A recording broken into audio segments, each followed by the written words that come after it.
Well, welcome back to Good Day. Corn stalks, pumpkins, and the aroma of cinnamon in the air.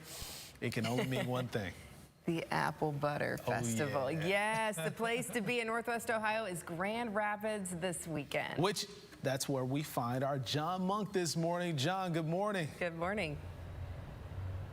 Morning, everyone, or should I say good day to you. We're here in Grand Rapids, Ohio, where the growing, bustling community here, it's a little quiet right now, but it's a beautiful Thursday morning, sort of the calm before the storm before Sunday, when one of the keystone events of the fall here in Northwest Ohio, the Apple Butter Festival, the 45th one, will be happening this Sunday here in Grand Rapids. I'm joined by Steve and Chuck, the co-chairs of the festival. Thanks for having us here today. Not a problem. We're glad to see you. So what have you guys been doing up until this point, planning for the big event? Well, Steve and I planned most of the year for this event because we have things we have to deal with that didn't work maybe the year before. So we always try to tweak it as we go throughout the year. And then we started here 2-3 weeks ago. We started by washing our jars, all of our 4,000 jars that we might need. And then we, the next Wednesday, we peeled 35 bushel apples. And then we went to Steve's farm and made apple butter and canned about 1,300 8-ounce jars. And now we peeled last night here, and we're going to be grinding apples today to cook down here over my shoulder back here by the town hall on Sunday. We'll be cooking and we'll be stirring, and it's a really great chance for people to come out and see how this has been going on for hundreds of years. And Steve, show us sort of the mechanics of this, because obviously we see the big churning, but what's actually happening here once you're actually making the apple butter? Well, this is a 50-gallon copper kettle that was made over in Tiffin, and we bought these 44 years ago after the fest started. And what you have is a stirrer with the corn husk on it to scour the bottom of the kettle. You can see the copper patina there. And when this is full with apples, there'll be 15 bushel will end up in here over the course of a couple hours.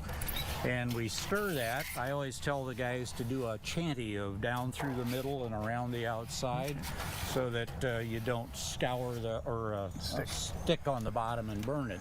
And after it's cooked and down to a consistency of about like applesauce, then we remove some of the heat, put in 75 pounds of sugar, stir it up good again, and then the boys put it into the jars and can it up. And that's happening pretty much all day? Well, the first 6 hours are stirring, and then about noontime we'll ring the bell in the town hall. Everybody comes and gets ready to help can, and there's a line of about 50 people that put the cans together, the jars together, and do that. So that takes about an hour and a half to do 12, or well, kettle like this will have 700 half pints in it. Okay. Excellent. Now they've been as Chuck said, they've been busy. Chuck, you come with me here. They've been busy inside of this old fire station. This is actually the home of the Historical Society of Grand Rapids, and we're going to go inside. And later today, you guys are hosting a group of students who will be helping to grind. Right. But you guys have been busy over here in the back corner. Is the old-fashioned apple peeler. Yeah, these peelers are over 100 years old and such. And last night we just put them on there like that, and there they go. And then it kicks it off mechanically. It'll fall on the ground because we have a box there with a garbage can in it to catch them. Okay. And then we go with that. Now this did pretty good. We got tables lined up. We had about 30 people here last night, and they take Perry knives and they clean all this off. Every single one of them. Every single one. And they quarter them, which we have in those buckets over there. All right, and then so we go from the peeler to the grinder, and the ground up apples is what is ultimately put in those kettles. Right. Because if you started with them like that, it'd take forever for them to cook down. It just wouldn't work right. In the old, originally, you would have had the helpers cut these up into what they called snips. Just snip them into little pieces.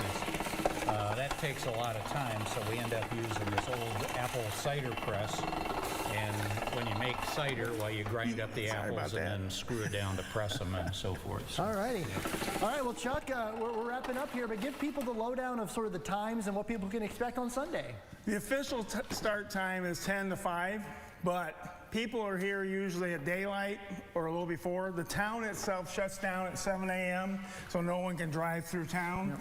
We have the parking lots around farm fields, and we have busing that brings people downtown.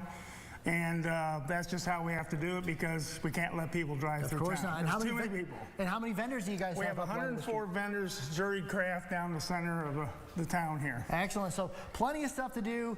Apple Fest, apple butter, plenty of local vendors. So if you have a free weekend, free Sunday, and you want something to do to enjoy fall and enjoy one of the staples of fall in Northwest Ohio, make sure you check out the Apple Butter Fest this Sunday. And I'll have more coming up today at 5 for my Go 409 feature story. But for now, reporting from Grand Rapids, I'm Jon Monk, WTOL 11.